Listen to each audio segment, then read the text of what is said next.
B'Shem Hashem na'aseh v'natzliach. We want to hope and wish everybody stay safe and dedicate today's Dvar Torah for the refuah shalema of Rachamim ben Farideh. Please keep him in your prayers. We know this parsha is Parsha Emor, and tonight is Pesach Sheni and the yortzeit of Rabbi Meir Baal HaNes. We hope that Elaha Demeir Anenu, Hashem send refuah shlema to all the sick people. I want to share with you a Maharal. It was worth it for the world to be created. Just such a fascinating idea. We wanted to talk about the death of the students of Rabbi Akiva and say some original ideas. We know that there's a Maharal that says that the second temple, like we talked about last week, was destroyed because of the sin of sinat chinam, baseless hatred, which is equivalent to the three cardinal sins: murder, avodah zarah, idol worship, and shefichut damim, gilui arayot, which is sexual sin. And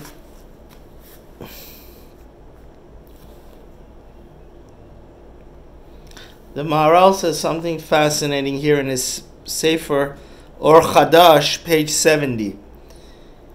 He says that basically the sin of baseless hatred is equal to all three of those cardinal sins, and those three cardinal sins we did in the first temple.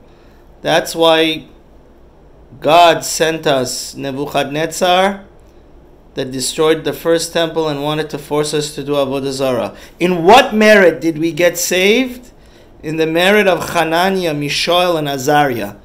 So in a way, Hananiah, Mishael, and Azariah were messianic figures in that they were willing to be thrown into the fire. God said, okay, therefore your exile with the Babylonians is over. Again, we did the sin of shefichut damim. We murdered each other. God sent us Haman to murder us. But in the zechut of the Mordechai, which is Mordechi, which is like the Ketoret, so Mordechai and Esther were like our messianic Mashiach figures that for their ultimate sacrifice, God redeemed us after 70 years, and through Zerubbabel and Ezra built the second temple. But again, during the first temple, it's a fascinating idea. We had committed sexual immorality, like sleeping with a married woman, which is against the Ten Commandments. So God sent us who?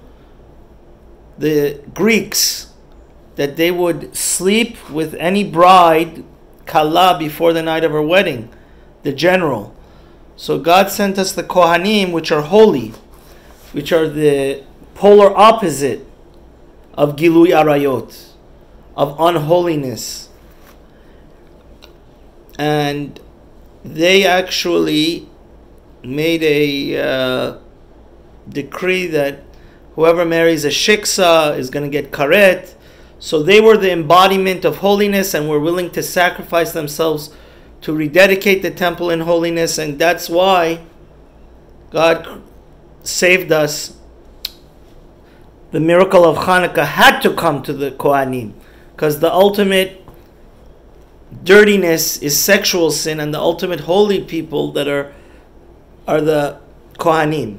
Now, this leads me to an idea I want to suggest. The question today is, why such a punishment of death just because the students of Rabbi Akiva didn't respect each other? So the Maharal says the fourth redemption for the sin of baseless hatred will come through the Torah scholars. And I'll read for you verbatim what he says, because it says the Gemara in the end of Barachot we just learned in Daf Yomi. It says Talmidei Chachamim marbim shalom ba'olam, kemo shemiyuchadim kol echad ve'echad liot ezer l'Yisrael v'yalei min hachet. First of all, Torah scholars educate the masses, and that's why God put leaders for us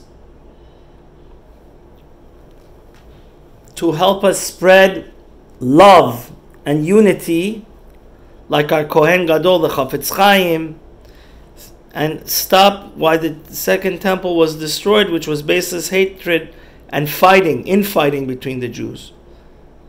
Now this could lead us to the question, why that 24,000 students of Rabbi Akiva have to be wiped out. What does it have to do with this week's Parsha Emor? Because the Torah tells us to count the Omer.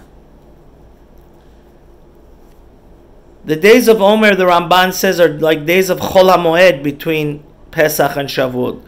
They really should be happy days.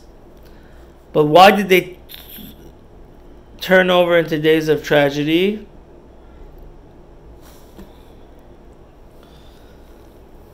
Because the Rav Shlomo Alkabetz that wrote the Lechadodi explains, anytime you have a potential for ultimate growth,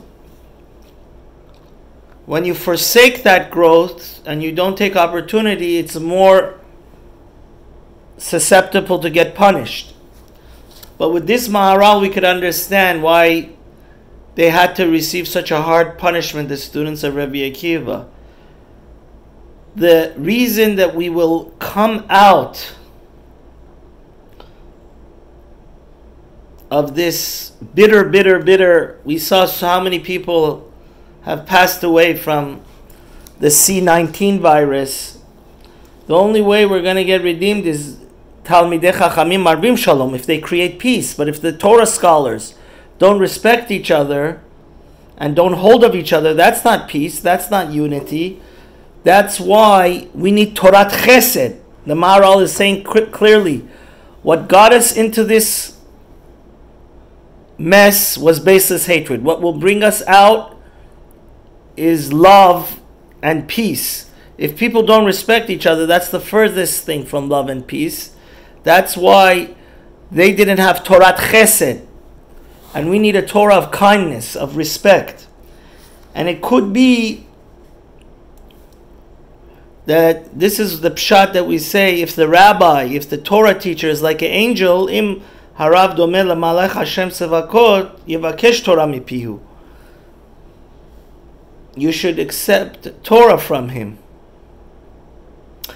If he's not like an angelic, the Torah scholar, do not learn Torah from that Rabbi.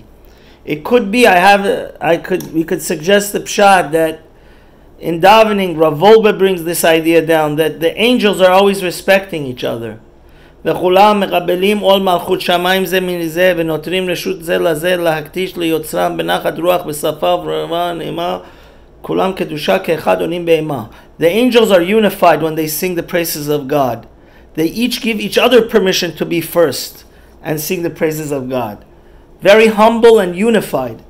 It could be that a Torah scholar that is always doesn't respect other Torah scholars and doesn't respect other people is not a Torah scholar. And that's what it means. If he's not similar to the angels that respect each other and unified, such a Torah scholar, you shouldn't learn from him. And is this not what we learn in the Reshit Chokhmah? One of the questions that God will ask us after 120 years is, did you himlachta chavarecha alecha or lo? Rav Palm brings it in his book, and they bring it down that besides the 6 questions that God asks us, were you honest in business, there's going to be another question, which did you respect your friend so much that you made him like a king over you? And the Maharal in this week's Pirkei Avot explains, because why should you respect, it says in Pirkei Avot, you should respect your friend, your chavruta, like your Rebbe. Because the reason for that is very simply, it says, I learned a lot from my teachers, more from my friends, and from my students the most. So you spend more time with your friends, and you learn more from them than even your Rebbe.